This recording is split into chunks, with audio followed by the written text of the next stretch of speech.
Olá, meus queridos irmãos e amigos. Sou o pastor Joaquim Dias, pastor da Igreja Batista em Santa Cruz, no 3º Distrito de Nova Friburgo e aqui no estado do Rio de Janeiro. E eu estou muito feliz de poder estar com você mais uma vez para mais um tempo com a palavra, quando a gente pode meditar um pouco no texto da palavra de Deus. Hoje nós vamos meditar no Salmo 14, um salmo muito interessante também. Fala de uma realidade da vida de Davi que ele escreveu.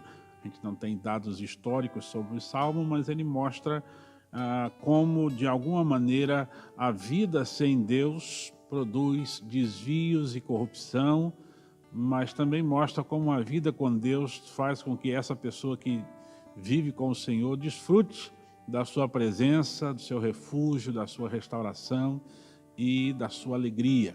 Então eu quero convidar você a ler o texto da palavra de Deus comigo. Diz assim a passagem, Salmo 14, de 1 a 7, diz assim: diz o tolo em seu coração, Deus não existe. Corromperam-se e cometeram atos detestáveis. Não há ninguém que faça o bem. O Senhor olha dos céus para os filhos dos homens, para ver se há alguém que tenha entendimento, alguém que busque a Deus.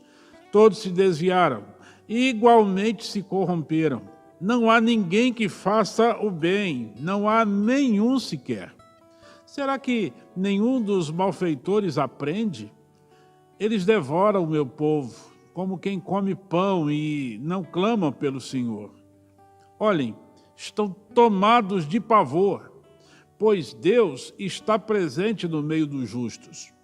Vocês, malfeitores, frustram os planos dos pobres, mas o refúgio deles é o Senhor. Ah, se de Sião viesse a salvação para Israel!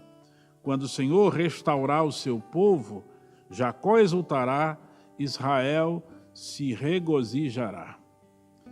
Veja que há uma grande parcela da sociedade que deseja viver sem observar os princípios e valores ensinados por Deus na Bíblia. Parte destes princípios e valores estão de alguma forma arraigados nas nossas mentes, na nossa sociedade mesmo. No entanto, existe um trabalho de desconstrução destes valores, dessas práticas, desses princípios, e as consequências dessa tentativa de desconstruir tais valores são percebidas claramente. Você tem uma decadência moral, social, política e até religiosa, resultado de um povo que é tão intelectualizado, mas distante de Deus, longe do Senhor. A violência doméstica, por exemplo, quando um homem espanca a sua esposa e seus filhos, é uma prova de um povo, de uma pessoa sem Deus, ainda que às vezes até religioso, pois nesse caso trata-se de alguém que se esqueceu, talvez até intencionalmente, do fruto do Espírito Santo chamado domínio próprio. A sociedade é bombardeada diariamente com discursos de amor, mas com uma ressignificação desta palavra. Muitos hoje, para eles, a palavra amor significa uma vida sexual pervertida. Eles distorcem dessa maneira o ensino bíblico, principalmente os ensinos de Jesus. Enfim, uma sociedade sem Deus não vai produzir outra coisa senão a sua própria destruição e trazer sobre ela mesma o castigo de Deus. Este Salmo 14, foi atribuído ao rei Davi. Não se sabe o contexto histórico dele, mas o texto revela uma parcela de seu povo, do povo de Deus, vivendo um ateísmo na prática. Então, embora talvez até declarasse algum tipo de fé, esse povo ainda muito idólatra, muito ateísta, muito achando que Deus não está dando a mínima para a sua realidade, e também fala de um restante desse povo que era fiel a Deus, que continuou servindo ao Senhor e que continuou esperando no Senhor o cumprimento das suas promessas. O Salmo começa afirmando que somente um nécio, ou seja, um insensato, um tolo, alguém que age como um animal teimoso, porque essa é a ideia da tradução literal da palavra, somente essa pessoa diria que Deus não existe. A declaração do tolo ou do insensato, desse tipo de pessoa, é que Deus, ele não acredita na existência de Deus, ou pelo menos ele não acredita que Deus esteja se manifestando ou agindo diante das coisas que ele faz. O problema dessa pessoa, então, não é intelectual, mas não é um problema que esteja no cérebro, mas está no coração. Falta para essa pessoa discernimento e sabedoria espiritual. Ele tem um problema moral, é a escolha por viver e agir sem Deus. O evangelista norte-americano Billy Sunday costumava dizer que os pecadores não conseguem encontrar Deus pelo mesmo motivo que os criminosos não conseguem encontrar policiais, simplesmente porque não estão procurando.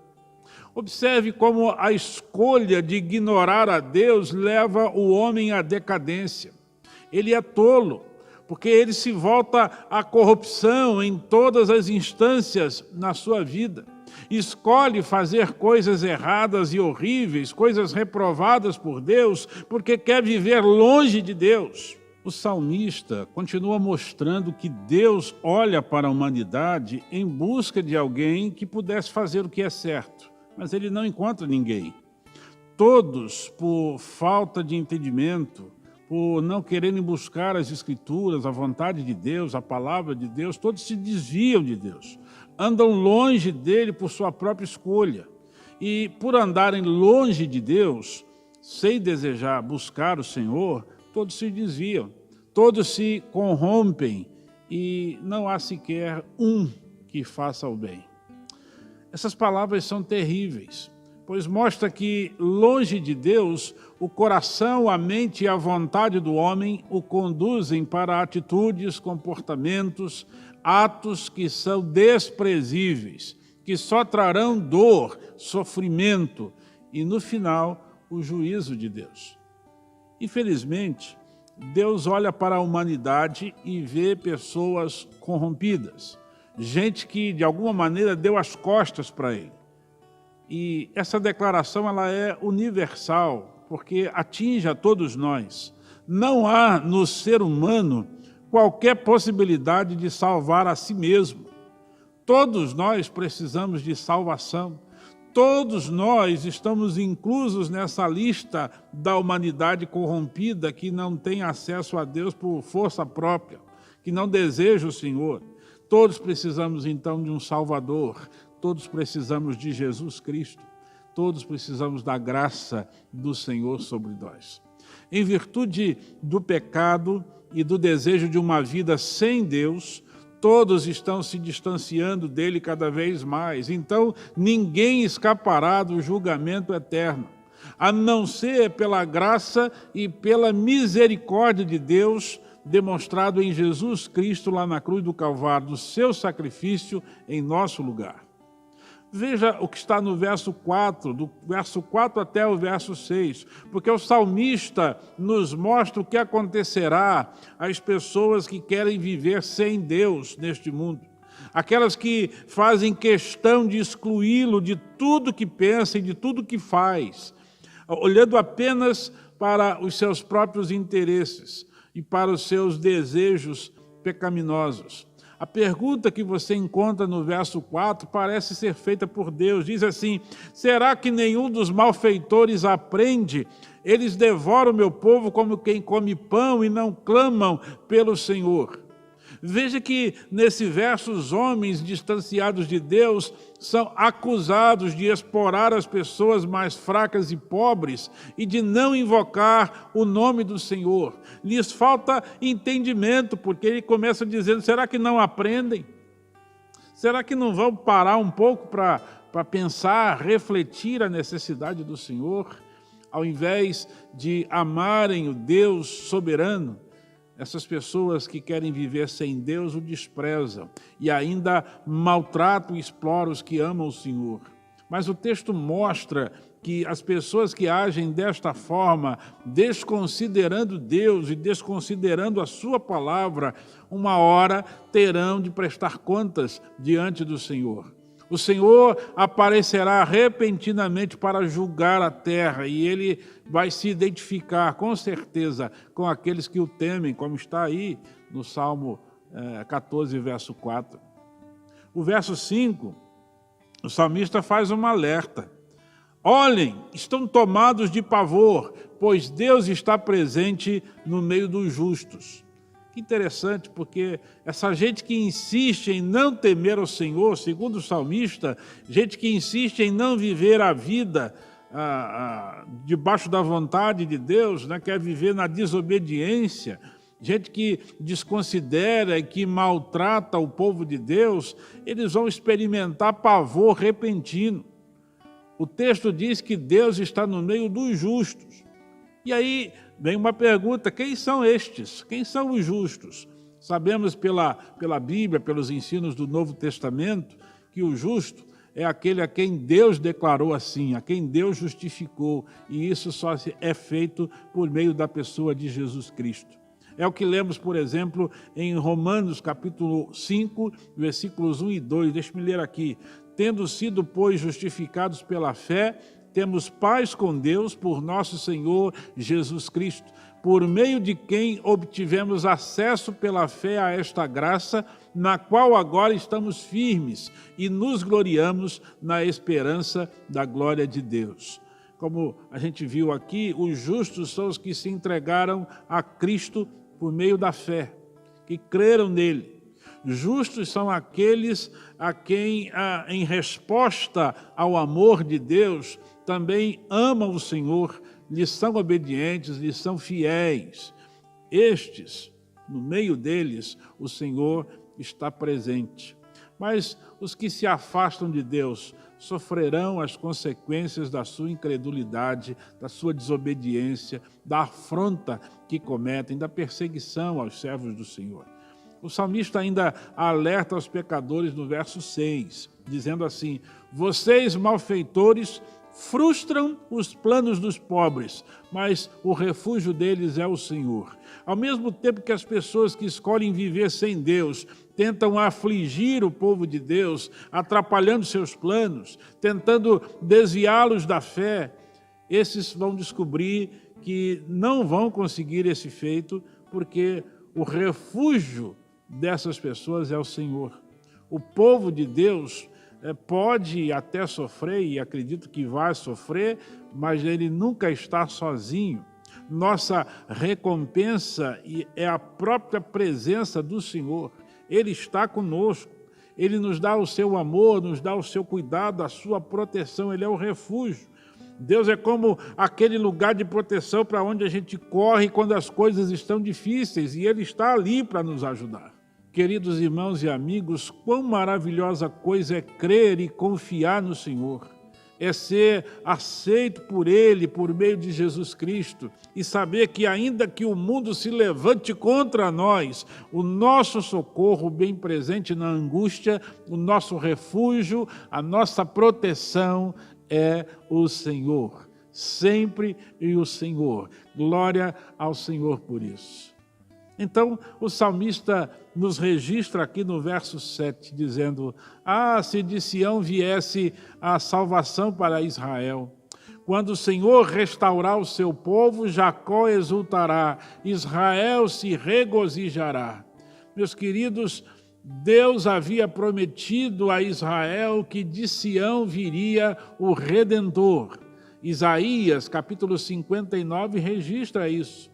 Romanos, capítulo 11, versículos 26 e 27, Paulo, citando o Velho Testamento, disse assim: e assim todo Israel será salvo, como está escrito: virá de Sião o Redentor, que desviará de Jacó a impiedade. E esta é a minha aliança com eles, quando eu remover os seus pecados. A salvação veio para Israel, bem como para toda a humanidade. Não sabemos se o último verso aqui, o verso 7, tem a ver com o período do cativeiro babilônico, quando Israel foi destruído e Judá foi levado preso. Não sabemos se foi talvez em outro período da história. O que sabemos é que em Cristo a salvação prometida veio.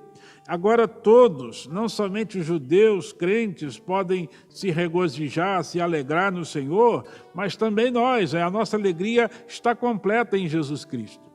Este salmo nos mostra que toda e qualquer tentativa de consertar uma nação, um povo, que não levar em conta a realidade do pecado, ela vai estar fadada ao fracasso. O problema do mundo, bem como do nosso país, do Brasil, não é apenas a corrupção, a imoralidade sexual, o desprezo das pessoas em relação a Deus e o desprezo das pessoas que não amam a Deus por aquelas que amam ao Senhor Jesus. Não, nada disso. Essas coisas são consequências de algo interior e muito maior, algo que está no coração de todo homem, que é o pecado. E para solucionar o problema do pecado, Deus tem solução. Arrepender-se e crer no sacrifício de Jesus Cristo na cruz em nosso lugar, crer na sua ressurreição e na consequente vida eterna e paz com Deus, resultante desta obra do Senhor, que exige de quem creu em Cristo e se entrega a Ele, tendo-o como Senhor e Salvador, uma vida santificada pela palavra que nos foi falada, que é a Bíblia Sagrada. A vida sem Deus produz desvios e corrupção, mas a vida com Deus desfruta da presença, do refúgio, da restauração e da alegria que só Deus pode nos dar. Minha oração agora por você é pedir a Deus que você compreenda essa verdade. Se você não tem Jesus no seu coração, abandone o seu pecado, escolha viver a vida da presença de Deus, onde não há medo, mas apenas o verdadeiro amor de Cristo sendo derramado nos nossos corações. Se você é um servo do Senhor, entenda isso de uma vez por todas, que Jesus ama você e que Ele já provou isso na cruz. Compreenda que você precisa viver para a glória dEle agora e que não dá mais para viver fora da vontade do Senhor. Vamos orar? Vamos pedir ao Senhor estas coisas? Feche os seus olhos e ore comigo, por favor. Querido Deus, obrigado pelos meus irmãos e amigos que estão assistindo, ouvindo essa oração e também essa reflexão. Obrigado pela palavra do Senhor, que nos mostra que como é triste a vida sem o Senhor, como virá sobre eles pavor repentino, como vem, ó Deus, sobre as pessoas que viram as costas para o Senhor e querem andar longe do Senhor sem obedecer à sua vontade, como sofrem e como estão sofrendo desnecessariamente, porque o Senhor tem sido gracioso, o Senhor tem nos dado salvação de graça na pessoa de Jesus, o Senhor tem nos acompanhado e nos dado, ó Deus, tantas alegrias, desde o dia em que nós entregamos nossa vida ao Senhor. Ó Pai, nós clamamos que aqueles que nos ouvem que não têm Cristo, por favor, fala ao seu coração para que se arrependa, para que hoje conte com a graça, para que hoje confie naquele sacrifício de Jesus na cruz do Calvário, como sendo o sacrifício que nos substituiu. Ajude essa pessoa a crer nisso, a crer que Jesus está vivo porque ressuscitou e que por isso nos garante a vida eterna. Dá a essa pessoa que ainda não te conhece a oportunidade agora de se arrepender e de se entregar ao Senhor, de pedir o teu perdão e de ser perdoado e de sair agora com a alma transformada. Ó Pai, também quero pedir pelos meus irmãos. Deus, nós sabemos o quanto sofremos também por servir ao Senhor, mas também sabemos que muitos sofrem em função dos seus próprios pecados, porque mesmo os salvos, ó Deus, ainda estamos nessa vida aqui, onde o pecado está presente. E muitos dos nossos irmãos têm cedido às tentações e caído.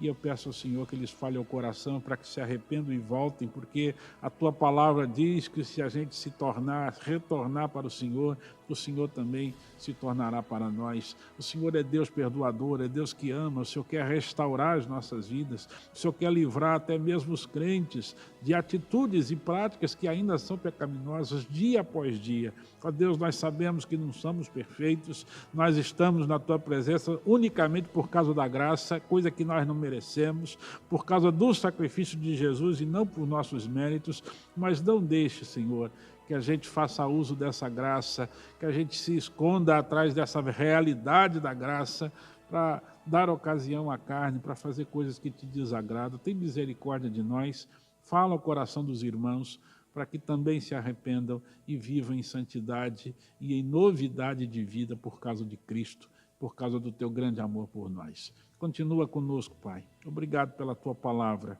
em nome de Jesus. Amém. Eu quero mais uma vez agradecer a você por esse tempo com a palavra comigo aqui, desfrutando daquilo que o Senhor realmente tem feito por nós por meio de Jesus, né? Que o Senhor lhe alimente com a palavra dele, que restaure suas forças. E você se lembre do seguinte: se a gente falhar, temos um advogado. Se a gente pecar, a gente confessa o pecado, que Deus é fiel e justo para nos perdoar os pecados e nos purificar de toda injustiça. A Bíblia foi escrita para mostrar que nós não temos condições de chegar até o Senhor, somos pecadores, mas que Ele tomou a iniciativa de nos dar a salvação, de nos restaurar a vida e de nos ajudar a viver em santidade para a glória do Senhor. Então, aceite o presente que é Cristo, viva em santidade para a glória dEle. Quero te agradecer mais uma vez por participar comigo de mais um tempo com a palavra. Quero pedir que Deus continue abençoando a sua vida. Ore por nós, porque nós temos orado pela vida de todos. E lembro a você, próxima quarta-feira, às 19h30, aqui nesse canal, e 9h30 da manhã do domingo, e 19 horas no culto que a gente faz aqui, transmite ao vivo, no canal da Igreja Batista Santa Cruz.